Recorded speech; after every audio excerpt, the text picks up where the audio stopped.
Like I said before, you will understand the workings of the money market and the capital market. That's why the AMC that we have just approved, it's a very good thing. He appointed some committee then to look at AMC and how to ameliorate the problem of stockbrokers and investors.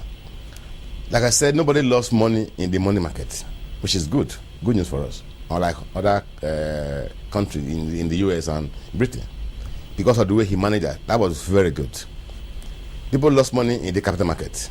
Again, because of greed, blind investing, nobody look at any fundamentals, and the bank too didn't help by fueling the speculative trading.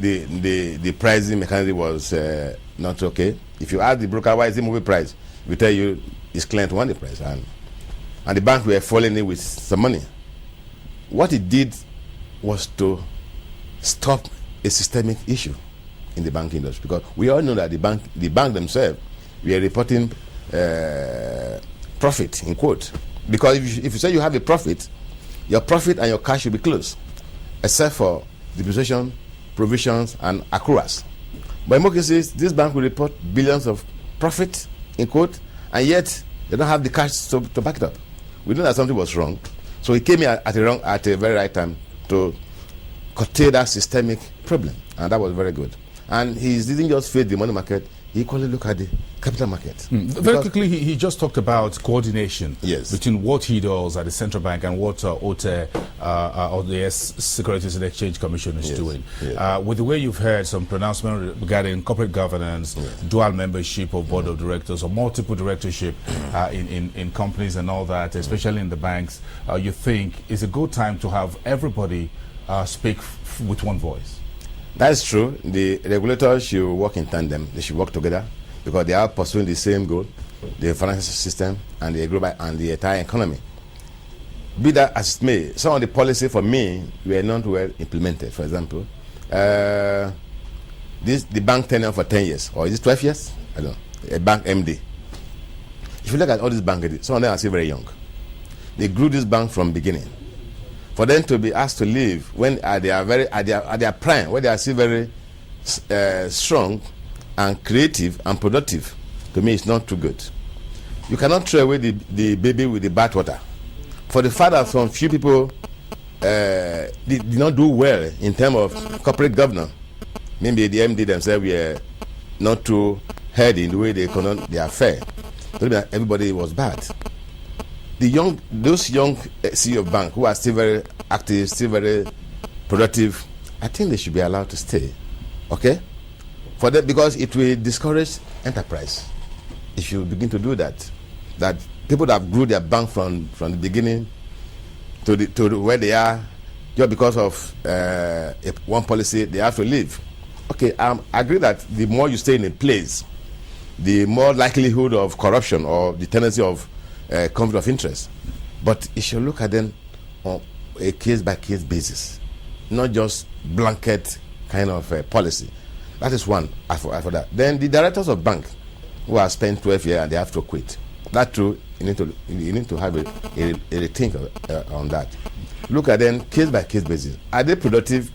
What can they see offer the system? If they are still having what they can offer, as long as they don't compromise their position, then they should be allowed to stay. See, the problem with blanket policy is that you throw away the baby with the bathwater. That is the area I think he should look at. But having said that, in other areas he has done so well. The economy is stable, as far as I'm concerned. Nobody lost money in the bank. Even though when the first three banks were hit, people thought there'd be a run, but it was well managed. People went to the bank to see where they can get their money. They will pay their money. They took their money home. They go next day, they are paid. I say, okay, this bank are headed. They brought the money back because you can't keep the money in your house. Then thief will come to your house and rob you and kill you in the process. So that was well managed and well handled. Even though you were a regulator, did you at any point panic or have cause for concern in the days of August 14th last year? No, I didn't panic because I know the person Mr. Lamido is. He has passion for the job. That I know very well. Let me tell you a story. There was one day we were holding a meeting in his office in Lagos after on the AMC and the goings on in the capital market. After the meeting, myself and my boss Professor India Okereke, went to his office. He was to brief us on what they are discovering in some of these banks. The banks, the three banks, the first three banks or five banks. When he was telling the story, he was crying. He was weeping. Tears. He wasn't just pretend he was crying. I can see that he had passion. Because people didn't know the extent of damage some of these bank MD, what they did. But he knew very well himself. If you ask my boss, Dr. Professor India Okereke, he was weeping in his office. I was touched. You could see that there's passion in the way he does his job. Maybe some of the pronouncement may be harsh, but by and large, this is a man with passion, a man with courage. Those are some leadership qualities we all look for. You may need to refine some of the other policies, like I said, but by and large, one can say that this is a man. He's a banker. He's a city banker. He knows everything. He even told us that he knows where the cops are buried when he was newly appointed. And it is true. He knows, because he has been in risk management all his life. You understand the terrain. Even the capital market deal, he made sure he appointed people to look at it for him and advise him. And he took the advice. That's what we have in the MC. To me, from that perspective, he has done well. And we need to collaborate. I mean, the regulators, they need to work together, not singing discordant tone. Because the market is based on confidence. When there's no confidence, then there's a problem. We will need to talk about that after the break. Just stick around. We have about 15-20 minutes more with you. We do understand the exigencies of your time, but once we have you now, we got to have you all. Thank you. We'll be back with you after the break. You're watching a very special edition of the program. 365 days, precisely on the clock. Lamido Sentence's 1 year in office.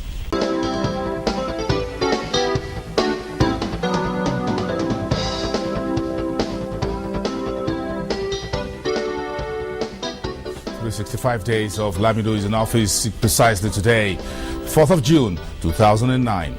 Musa Elakamah, the principal at Oklem Law Associates, in the immediate past Assistant Director General at the Nigerian Stock Exchange. We thank you very much for still being with us on the program. Let's get the second part of this discussion up and running.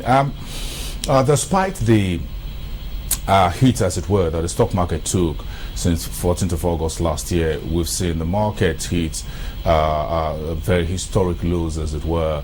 But right now, we're seeing recovery in the market. You see the shares of even some of those rescued banks like Union coming back from those lows. So you think that the stock market still holds the key to the revitalization of the entire Lamido's banking reform? Yes, indeed. The stock market holds the key, because no economy can develop without a robust, well-functioning capital market. Don't forget, the money market is for short-term funding, overdraft and all that. If you want real development, you must go to the capital market. That's it. But he has done well, like I said. The EMC is good. It's good news. But for me, it's not over yet, because after the EMC, what next? I think we should look at the issue now more than before, the question of market makers. And it has a role to play there. I mean the governor, market makers. In the sense that without market makers, the market will not go back to where we want to be. Because who are market makers? Those who buyer and seller of flat results. How do you buy if you don't have money? The fund provider must be the bankers. He must encourage them, some of them, to provide funds for market makers. It's very key if you want to carry this ANC through. Two, the SEC and NSE must work together on stock lending, because if you want a market maker, you should be able to provide the liquidity. Like the bank will do that. Then if you want to sell, you must be able to provide the stock you don't have. So stock lending must be in place.